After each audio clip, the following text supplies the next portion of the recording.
When people talk about different generations, there's always this back and forth about who had it easier, who worked harder, and who ended up with more opportunities. Baby boomers often get brought into that conversation, especially when compared to millennials and Gen Z. Boomers, to be specific, are those born between 1946 and 1964. They came of age during a time when life in general was much more affordable, whether we're talking about houses, cars, or even a college education. But nowadays, it feels like every time you turn on the TV or scroll online, there's some criticism of younger generations. You'll hear things like, they're lazy, they're glued to their phones, or, they spend all their money on lattes and avocado toast. But is that actually true? Are younger people today really making worse decisions than their parents and grandparents did, or are they simply stuck in a financial system that's stacked against them? That's what I wanted to find out. So, I dug into the numbers, and the reality paints a very different picture from the stereotypes. And before we dive deeper, if you find videos like this helpful, make sure to hit that subscribe button. That way, you'll stay updated on breakdowns like this that cut through the noise and actually look at the facts. Now, let's get straight to the biggest challenge younger generations are dealing with: housing. This is one of the clearest examples of how times have changed. In 2022, the average millennial hit around age 33. And at that point, the median price of a home in the United States was about $433,000. At the same time, the median household income was only around $70,000. If you were to take 100% of that income and put it toward buying a house, it would take more than 6 years, specifically 6.11 years, to pay it off. Of course, that's unrealistic. Nobody can pour every single dollar of their income into a house. People have food, transportation, healthcare, and everything else to pay for. But this ratio is a really useful way to compare across generations. Economists actually call this the home price to income ratio. It's a measure of how many years of income it would take to buy a median home if you devoted everything you earned to it. It's not perfect, but it helps us compare apples to apples across different time periods. Now let's rewind a bit. When the average baby boomer turned 33, in 1988, the situation was completely different.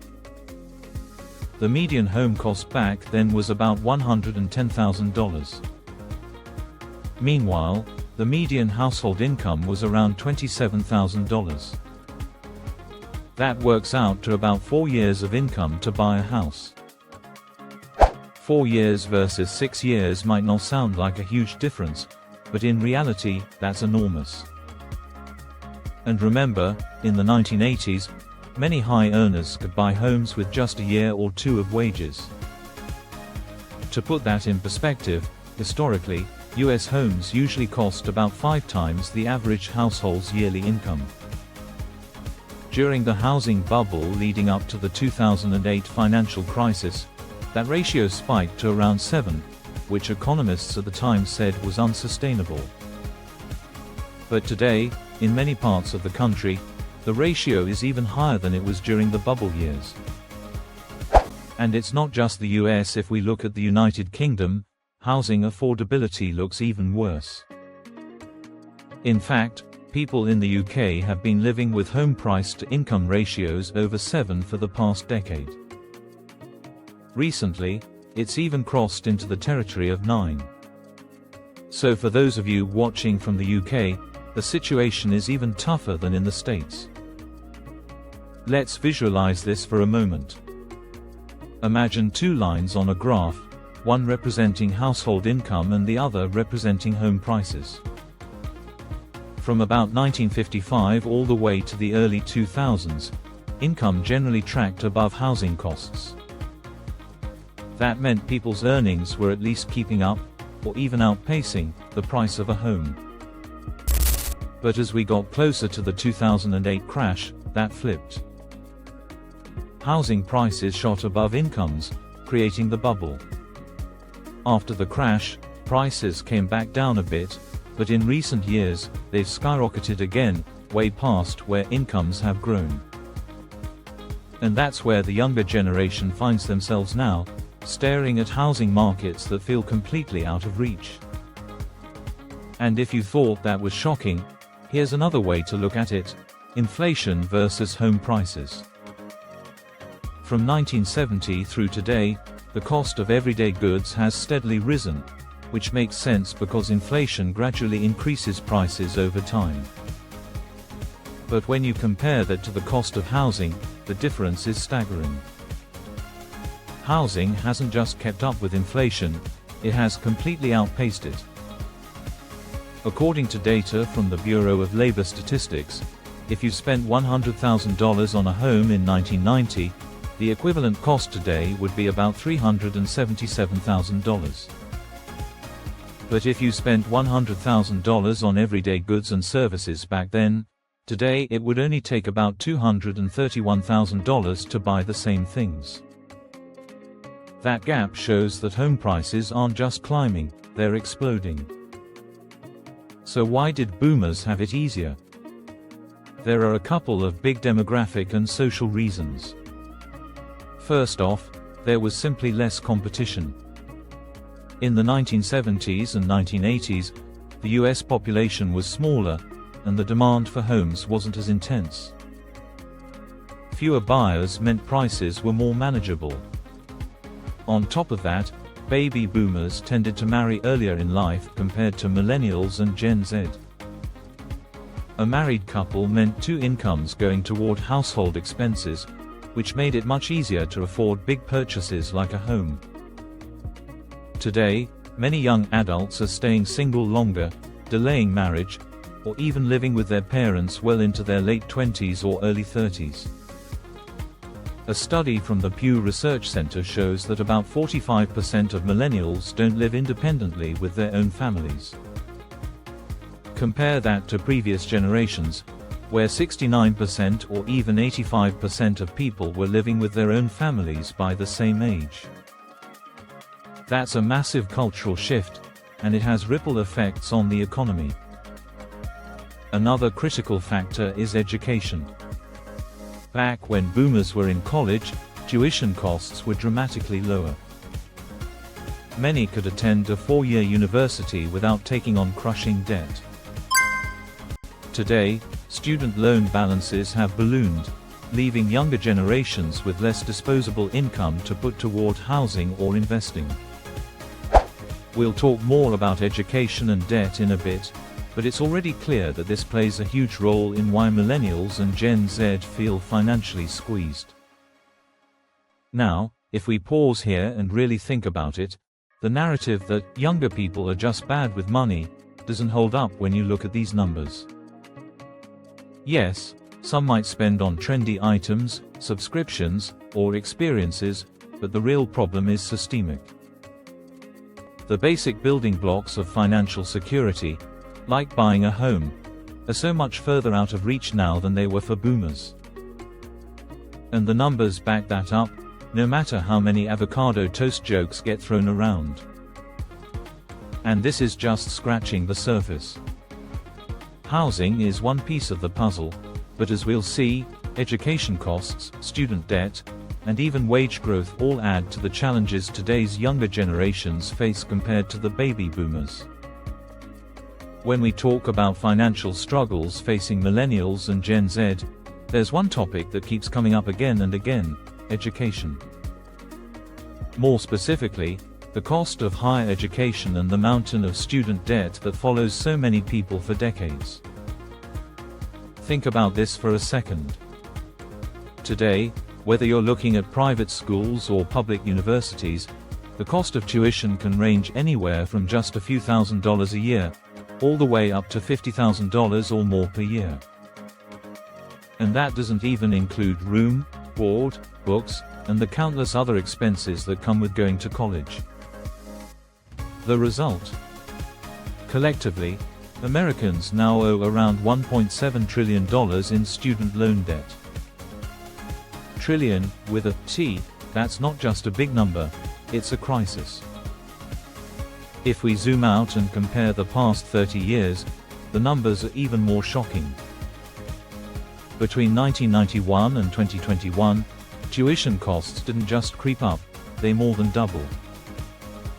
And while tuition was climbing, the average loan balance that students carried at graduation tripled, rising from about $10,000 in the early 90s to around $30,000 today. Even worse, about 7% of borrowers are now buried under more than $100,000 in student debt. Imagine graduating in your early 20s with a six-figure loan hanging over your head before you even start your career. That's the reality for millions. Here's the irony: a college degree isn't as valuable as it once was. Decades ago, having a bachelor's degree could almost guarantee you a stable, well-paying job. But now, that's no longer the case. With the rise of online education, entrepreneurship, and new pathways to building careers without traditional degrees, the value of that expensive diploma has declined for many fields. Of course, some degrees still carry weight: medicine, law, engineering, and certain technical fields still provide a strong return on investment. But for countless others, the cost of the degree doesn't align with the earnings that follow. To make matters more competitive, the number of graduates has skyrocketed. Since 1970, the number of college graduates has risen by more than 250%. That means there are far more people applying for jobs with degrees than ever before, while the number of available jobs hasn't kept up at the same pace. It's simple math. When the supply of qualified candidates goes up but the demand for workers doesn't rise at the same rate, competition becomes fierce. This is why so many entry-level jobs today are anything but entry-level. Employers routinely expect applicants to already have years of experience just to qualify for positions that are supposed to be designed for recent graduates. It's a frustrating cycle. You can't get the job without experience, but you can't get the experience without the job. Even when young graduates manage to land a decent job, the salaries aren't exactly life-changing. The average starting pay for graduates today ranges between $50,000 and $60,000 a year. On paper, that might not sound terrible, but when you factor in housing costs, loan payments, healthcare, and everyday expenses, it often doesn't stretch as far as people think. Many young professionals find themselves struggling to meet even basic financial goals like saving for retirement or putting money aside for a home down payment. And let's not forget about the other costs of living. Gas prices, for instance, are another constant drain on younger generations. Compared to what baby boomers paid in their 20s, Millennials and Gen Z are now paying 40% to 60% more at the pump. Cars themselves are also part of the problem. In fact, transportation has quietly become one of the biggest financial burdens in modern life. Take a look at car payments today. The average monthly car payment has climbed to over $700 to $716 to be exact.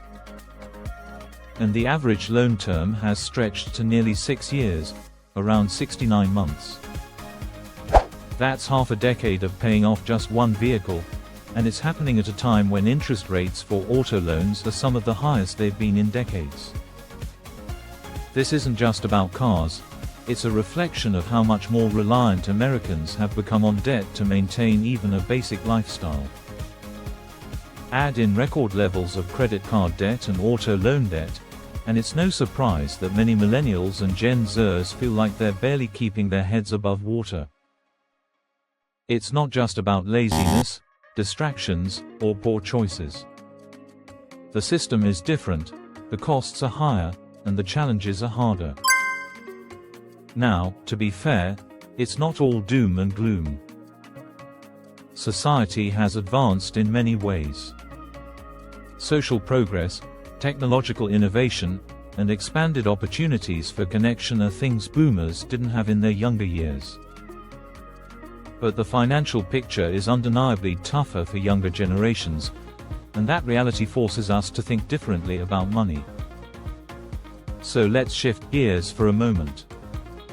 If you're watching this and you're someone who dreams of owning a home, building wealth, or simply feeling financially secure, what are some practical steps you can actually take?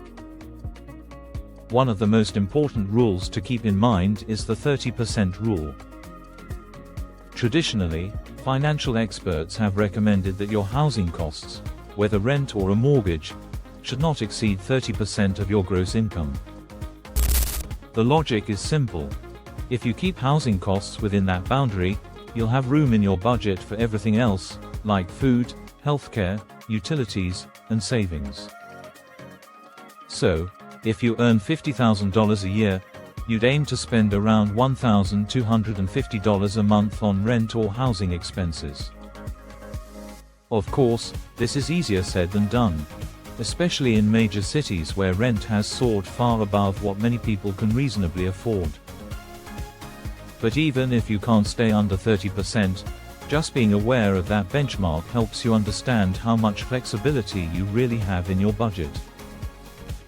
The same principle applies to cars. If you're financing, leasing, or buying a car, try to keep your monthly payment under 10% of your gross income. So, if you earn $5,000 a month, your car payment should ideally be no more than $500. Again, it's not always possible with current interest rates, but it's a guideline that can help you avoid falling into long-term financial traps.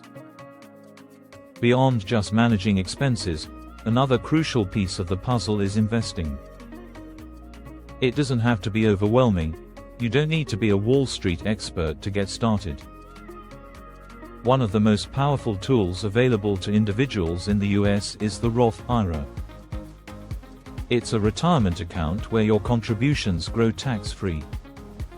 As of this year, you can contribute up to $6,500 annually.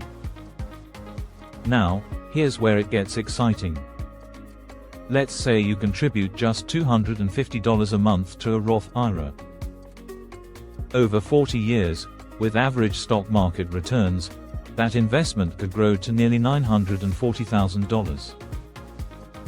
Increase your contribution to $400 a month, and you're looking at over $1.4 million. If you max it out every year, you're talking about close to $2 million by retirement. The power of compounding over time can completely transform your financial future, even if the starting amounts feel small. But what if expenses are already high, and saving feels impossible? That's where increasing your income becomes just as important as budgeting. One of the most effective ways to boost your salary is to change jobs. Research shows that workers who switch employers often see pay increases of 10%, 20%, or even 30% compared to those who stay in the same position for years. In competitive industries like tech, job hopping is almost expected. Many professionals spend just a year or two at one company before moving on, each time negotiating a higher salary and building new skills. Over a decade, this approach can dramatically accelerate both income and career growth. Of course, it's not the right move for everyone. If you love your job, your company, and your work-life balance, money might not be worth leaving for. But if you're feeling stuck financially and professionally, exploring new opportunities can be a game changer. At the end of the day, yes, Millennials and Gen Z face steeper financial challenges than the baby boomers did. Housing is more expensive, education comes with crushing debt, cars and gas are pricier, and wages haven't kept pace with costs. But that doesn't mean financial stability is impossible. It means the strategies have to change. So what do you think? Are younger generations really worse off than those who came before, or are there hidden advantages today that people don't always talk about? Drop your thoughts in the comments. I'd love to hear your perspective. And if you're interested in digging deeper into this topic, I've lined up another video right here that breaks down how debt impacts your ability to build wealth long term. Trust me, you'll want to check that one out next. Thanks for watching, and I'll see you in the next video.